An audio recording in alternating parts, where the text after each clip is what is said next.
मधुर मधुर साई दिव्य संदेश, मधुर मधुर साई दिव्य संदेश, भवसागर तार का दिव्य संदेश, साई संदेश दिव्य संदेश, साई संदेश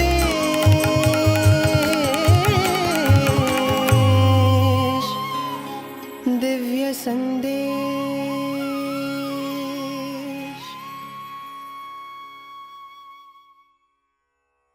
प्रेम वाहिनी, अध्याय 32। अतीत की समृद्धि और वर्तमान दरिद्रता के कारण। प्रत्येक व्यक्ति को अपना जीवन इस प्रकार बिताना चाहिए कि उससे किसी जीवधारी को कष्ट न हो। यही उसका सर्वोपरि कर्तव्य है।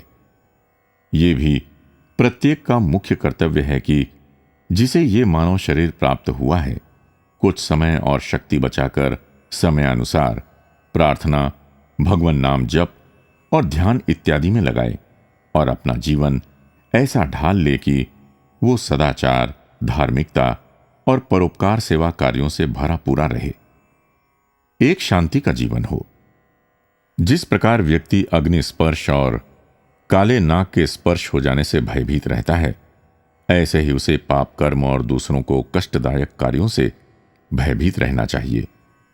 दूसरों को सुखी बनाने वाले कार्यों में भगवान की पूजा में उसकी इतनी आसक्ति रहे जितनी कि वर्तमान काल में धन संपत्ति के संग्रह में होती है। यही मानव धर्म है। भगवान मानव शरीर में इसी प्रकार की भलाई को शक्तिशाली बनाने के लिए अवतार धारण करते हैं। परंतु अब प्रश्न उठता है कि जो वस्तु है ही नहीं, उसे कैसे विकसित किया जाएगा या शक्तिशाली बनाया जाएगा। वास्तव में ये गुण कभी लुप्त नहीं हुआ है, वे मानव में हैं। जब ये वर्तमान गुण धरती पर होते हैं, मुरझाने लगते हैं, तो भगवान उन्हें उन्नत करने तथा उन शक्तियों के जो इन सद्गुणों के प्रतिकूल दिशा में कार्य करती हों, पराभव के लिए आते हैं। इसी को स्पष्ट करने के लिए द्वापर युग में श्री कृष्ण ने अर्जुन को शिक्षा दी थी और कहा था, परित्राणाय साधूनाम विनाशाय च दुष्कृताम धर्म संस्थापनार्थाय संभवामि युगे युगे। अर्थात भगवान के सभी अवतार साधु रक्षणार्थ एवं धर्मोन्नति के लिए होते रहते हैं। ये शब्द साधु किसी विशेष धर्म, जाति, परिवार या जीवन में एक स्थिति से संबंधित नहीं है, न एक सांप्रदायिक नराकार योनि तक सीमित है। ये तो सभी धर्मों, आश्रमों, जातियों, जीवधारियों में से कोई भी हो सकता है। भगवान ने गीता में स्पष्ट कर दिया है। उसमें भगवती चेतना की विचारधारा स्पष्ट की गई है। इसी विश्वजन्य संदेश के कारण ही गीता इतनी सर्वमान्य और ख्याति प्राप्त संदेश के रूप में स्वीकृत हुई है। स्वयं श्री कृष्ण ने अनेक बार घोषणा की है कि वे अपने भक्तों की सदा रक्षा करेंगे और उद्धार करेंगे। अर्जुन के रथ की बागडोर सारथी की स्थिति में होकर पकड़ना उसी कृपा का उदाहरण है। यदि एक साधारण व्यक्ति की संस्कृति इतनी उच्च हो सकती है, तो प्रत्येक व्यक्ति स्वयं सोचे और अपने लिए निर्णय करे कि आध्यात्मिक साधना में तथा अबाध भगवान चिंतन में रत व्यक्तियों का चरित्र कितना पवित्र और शुद्ध होगा। इन दोनों श्रेणियों के व्यक्तियों के लिए उनके चरित्र की श्रेष्ठता ही महत्वपूर्ण मापदंड है। भूतकाल के ब्रह्मनिष्ठ और वर्तमान काल के ब्रह्मनिष्ठ में महान अंतर है। सबसे पहले तो ब्रह्मनिष्ठ की महानता समझ लेना आवश्यक है। ये इसलिए क्योंकि वर्तमान युग के धार्मिक व्यक्तियों ने ऐसा नहीं किया है और हमारे ऊपर आध्यात्मिक वैचारिक दरिद्रता छा गई है। भूतकाल में इस महानता को प्राप्त किया जाता था और वे धार्मिक पवित्रता की अनुभूति में निमग्न रहते थे। प्रश्न उठ सकता है कि ऐसी पवित्र भावनाएं अब क्यों नहीं उठती हैं, परंतु उनका नितांत अभाव भी तो नहीं है। अग्नि के बढ़ने घटने का कारण ईंधन की प्रचुरता अथवा अभाव ही होता है। इसके अतिरिक्त अन्य कोई कारण नहीं होता है। जितना अधिक ईंधन डालो, उतनी अधिक ज्वाला और ताप उद्भूत होगा। समस्त मानवता में प्रत्येक व्यक्ति को निर्विरोध अधिकार है कि वो अपनी अग्नि को ईंधन डालकर प्रज्वलित करे। इसी प्रकार आकांक्षी और आध्यात्मिक साधक बुद्धि रूपी अग्नि में जो कि ज्ञान का प्रकाश विकीर्ण करती है, त्याग, शांति प्रियता, सत्य, दयालुता और निस्वार्थ सेवा का ईंधन सतत रूप से डालता रहे। जितनी लगन और सावधानी से वो ये कार्य करता रहेगा, उतना ही अधिक प्रभावशाली और दिव्य साधक स्वयं बनता जाएगा। उपजाऊ भूमि में उगने वाले वृक्षों में श्रेष्ठ फल लगते हैं, और जो खारी भूमि में उगते हैं वे दुर्बल और क्षीण होते हैं। इसी प्रकार निर्मल हृदयों में ऐसी पवित्र भावनाएं, शक्ति और उपहार दिव्य आलोक से आलोकित होती हैं। भूतकाल और वर्तमान काल के ब्रह्मनिष्ठों में ठीक ये अंतर है। वर्तमान काल के ब्रह्मनिष्ठ उसी ओम का ध्यान और अभ्यास करते हैं, जैसे कि उनके नाम राशि भूतकाल में करते थे। अंतर तो आंतरिक संयम में हो गया है, जहां तक कि आध्यात्मिक साधक के क्षेत्र का विस्तार है, जबकि एकांतवासी अटूट श्रद्धावान भगवान के ध्यान में लीन रहने वाले महापुरुषों की संख्या घट गई है। संसार में विपत्तियों की संख्या, मात्रा और समय में निरंतर वृद्धि हुई है। आज जो शेष रह गए हैं वे अपनी ब्रह्मनिष्ठा को शुद्ध प्रशंसा और यश के लिए स्वयं ही आवश्यक सभी उपकरण, जो वास्तव में उनकी साधना में बाधा सिद्ध होते हैं, जुटाकर गंभीर हानि भी पहुंचा रहे हैं। वे प्रशंसा और यश के दास होकर, भ्रम के वशीभूत होकर और महानता की ख्याति और वैभव के लिए उद्विग्न होकर अपने द्वारा स्थापित संस्थाओं के विस्तार के लिए अधिक प्रयत्नशील हैं। परंतु जो ब्रह्मनिष्ठा में दृढ़ स्थिति प्राप्त करने के आकांक्षी हैं, उन्हें तो एकांत खोजकर वहां नियमित समय पर जप करते हुए आध्यात्मिक साधना द्वारा एकाग्रता प्राप्त करनी चाहिए, और सभी जीवधारियों के कल्याणकारी कार्यों को करते हुए भी सत्कर्मों के फलों का त्याग करते रहें और उनकी कोई चिंता न करें। ऐसे लोगों के ही पदार्पण से इस धराधाम के दुख और कष्टों में कमी हो सकेगी। कृत युग की यही छाप है।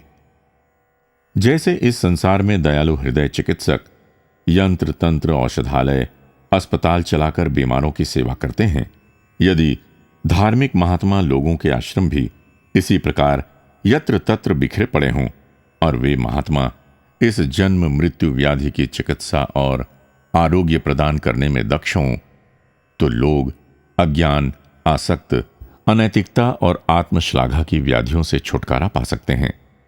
अज्ञान से दुष्टता उत्पन्न होती है और इसे केवल ब्रह्म ज्ञान की औषधि से ही निरोग किया जा सकता है।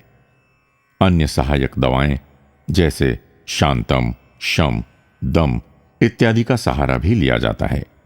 इसके विपरीत आज के महापुरुष अपने पास आने वालों को उनकी मांग के अनुकूल और रोगियों की रुचि के अनुसार उपचार देते हैं।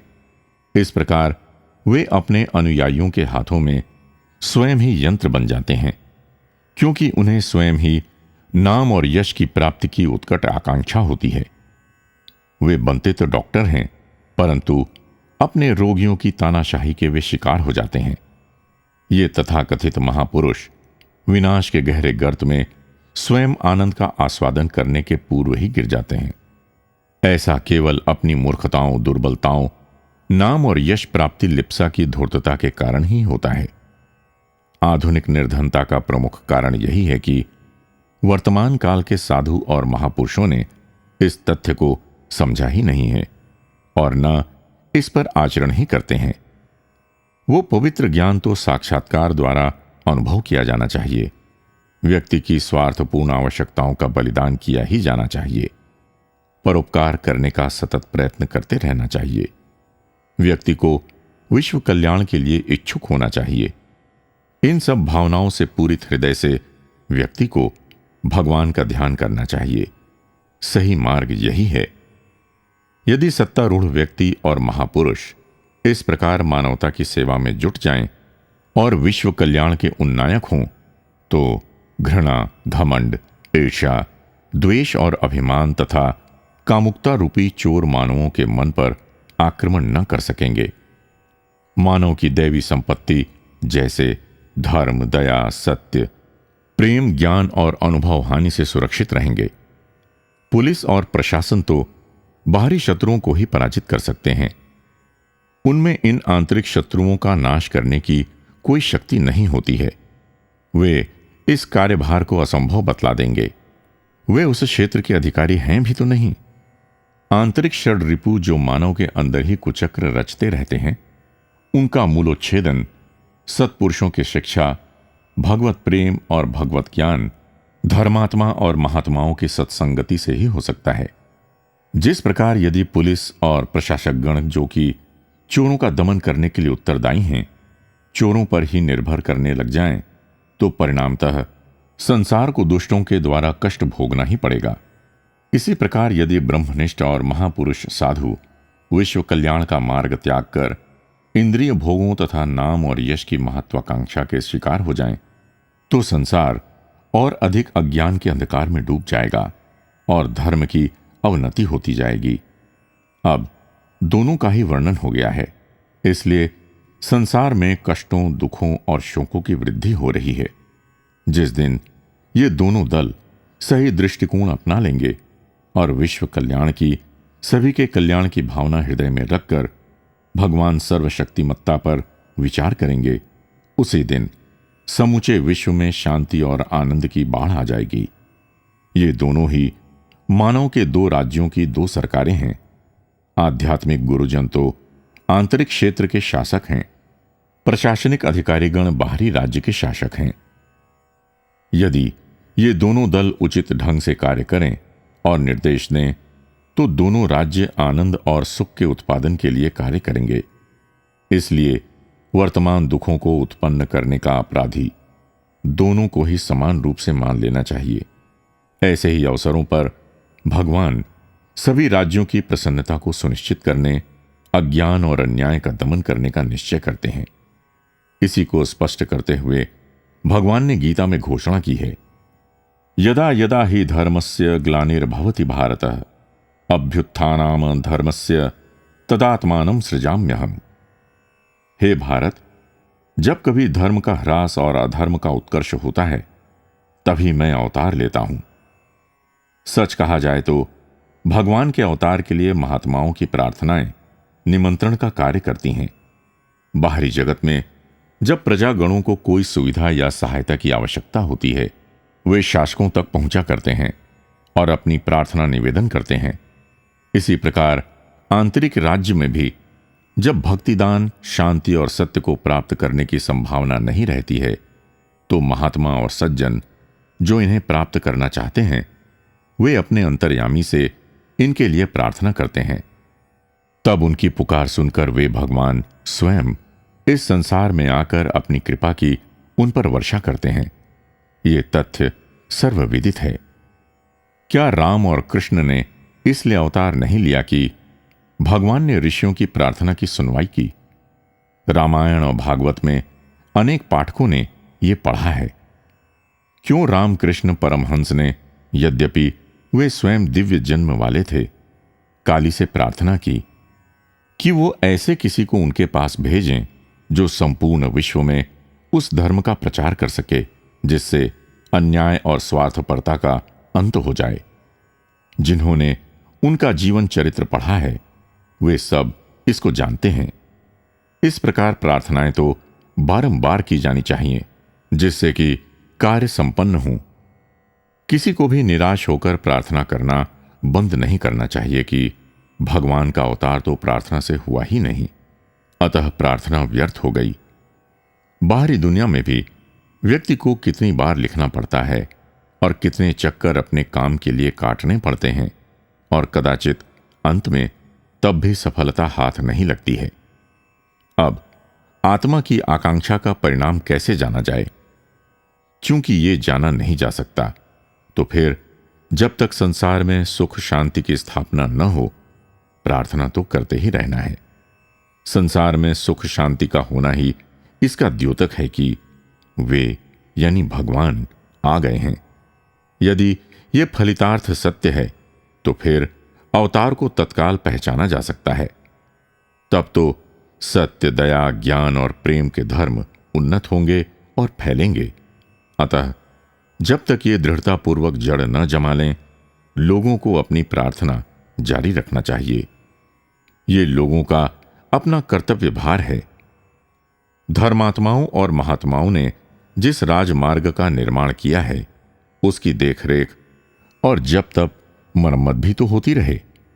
इस कार्य को या तो इस मार्ग के प्रयोक्ता करें अथवा जो इस पर अपना स्वामित्व घोषित करते हैं वे करें। इसे ही तो उपदेश या बोध कहा जाता है। इसी मरम्मत के लिए तो भगवान समय समय पर अधिकार संपन्न व्यक्तियों को भेजता है, ऋषियों, दिव्यात्माओं को भेजता है। उनके सद्बोध या उपदेश के फलस्वरूप भूतकाल के भगवत भक्तों द्वारा निर्मित मार्ग पुनः चिकना और स्पष्ट हो जाता है। इस प्रकार जब भगवत इच्छा और साधु सज्जनों की आवश्यकता और महान पुरुषों के उपदेश का संयुक्त प्रभाव होता है, संसार की प्रसन्नता सुनिश्चित हो जाएगी और पूर्ण होगी। यदि संपूर्ण मानवता एक समय प्रार्थना करे कि बेचैनी, अन्याय, अव्यवस्था और असत्य को शांति, सत्य, प्रेम और पारस्परिक सेवा में परिवर्तित करा दिया जाए, निश्चित ही स्थिति में परिवर्तन होकर रहेगा और ये परिवर्तन उत्तरोत्तर बेहतरी के लिए होगा। अब चूंकि दूसरा कोई उपाय भी तो नहीं है, चिंता करना बेकार है। निराशा का तो कोई अवसर ही नहीं होता है। यह तो मानवीय प्रकृति के प्रतिकूल है कि दुर्बलता और शक्तिहीनता की दुहाई दे। इसलिए अन्य साधनों की खोज करना त्याग कर मानव को प्रार्थना अवश्य करनी चाहिए। पारस्परिक प्रेम और दूसरों की सेवा और सम्मान करने का मार्ग अपनाना चाहिए। अब उन्हें देर बिल्कुल नहीं करनी चाहिए। उन्हें संतोष और आनंद शीघ्र प्राप्त होंगे। लोग कहते हैं कि मनुष्य की सेवा भगवान की सेवा होती है, यानी मानव सेवा माधव सेवा है। यह कथन सत्य है, परंतु यद्यपि मानवता की सेवा एक पवित्र कार्य है, जब तक इसे किसी महान आदर्श से संयुक्त नहीं किया जाता है, चाहे कितने विशाल पैमाने पर सेवा की जाए, मानव को लाभ नहीं पहुंचेगा। उद्घोषों को बार बार दोहराना अर्थहीन हो जाता है। यदि सेवा कार्य मानव में दैवत्व की विद्यमानता स्वीकार किए बिना केवल नाम और सुयश कमाने के उद्देश्य से किया जाता है और सदा उससे प्राप्त होने वाले उत्तम फल की आशा की जाती है, इसके विपरीत चाहे किसी भी कार्य में संलग्न हूं, परंतु यदि किसी की निष्ठा मानव के दिव्य होने में है, यही विचार उसके भगवत चिंतन के साथ साथ रहा करता है, तो मानव सेवा माधव सेवा की एकता का कथन प्रमाणित सत्य हो जाता है। माधव पर ध्यान केंद्रित किए बिना माधव सेवा का विचार ही कैसे उठ सकता है। ये सब बातें केवल प्रदर्शन मात्र रह जाती हैं। मैं इससे कभी सहमत नहीं हो सकूंगा।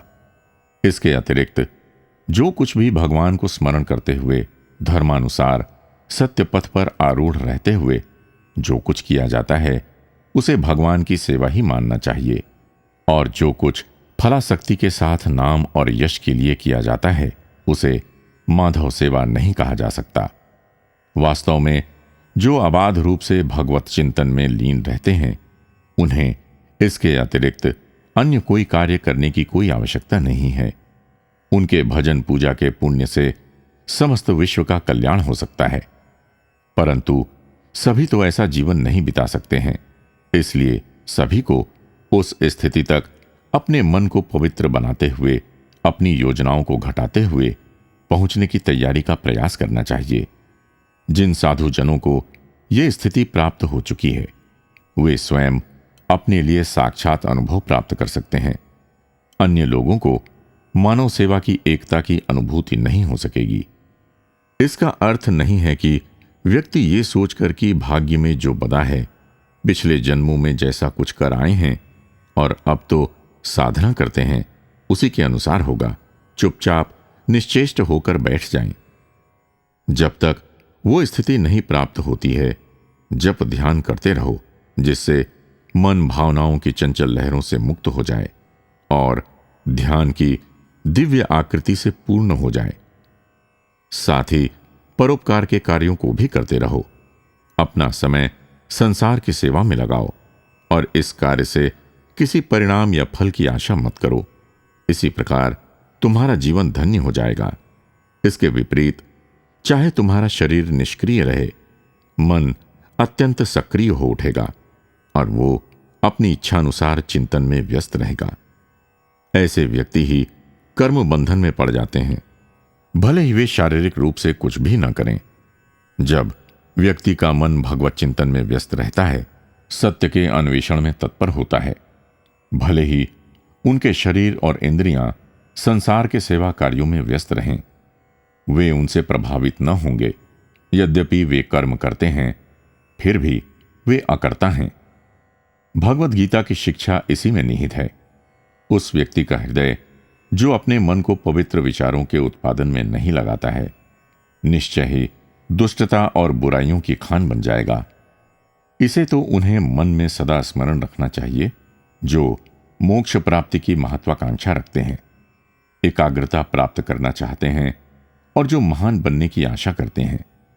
इस आत्मज्ञान को प्राप्त करने के लिए जाति विशेष में जन्म लेना या भगवाधारी साधु हो जाना, कर्मकांड और विशेष संस्कारों का संपन्न करना, शास्त्रों के अध्ययन से प्राप्त विद्वता आवश्यक नहीं है।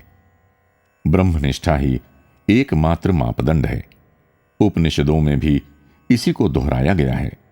नाश्रमाम कारणम मुक्ति ही दर्शनानि न कारणम तथैव सर्वकर्माणि ज्ञानमेव ही कारणम। आश्रम और दर्शन नहीं, केवल ज्ञान से ही मुक्ति होती है। सर्वव्यापक भगवान के चिंतन में स्थित होने के लिए समय और स्थान की कोई निर्धारित सीमा नहीं है। न तो कोई स्थान ही स्वयं पवित्र है और न कोई विशेष समय ही इसके लिए आवश्यक है। जहां कहीं भी मन भगवान चिंतन में आनंदित हो, वही पवित्र जगह है। जब भी मन इस क्रिया को करे, वो शुभ मुहूर्त है। तभी और वहीं व्यक्ति को भगवान के ध्यान में लग जाना चाहिए।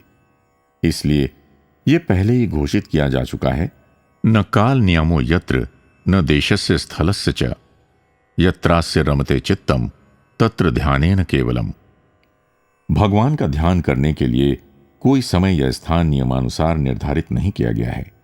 जब जहां जिसका मन इच्छा करे, उसके लिए वही स्थान और समय ध्यान के लिए उपयुक्त है। संसार में ऐसी अनुशासित आत्माओं के द्वारा ही समृद्धि आती है, जिनके हृदय पवित्र हैं और जो इस धराधाम के अलंकार हैं। प्रत्येक को इसी क्षण से ऐसे मानव के अवतीर्ण होने के लिए प्रार्थना प्रारंभ कर देनी चाहिए। महान पुरुषों का आशीर्वाद प्राप्त करने की पात्रता उत्पन्न करें और प्रयास करना चाहिए कि संसार का कल्याण करने में जो भी कष्ट सहना पड़े, उसे भूल जाएं। जय साई राम।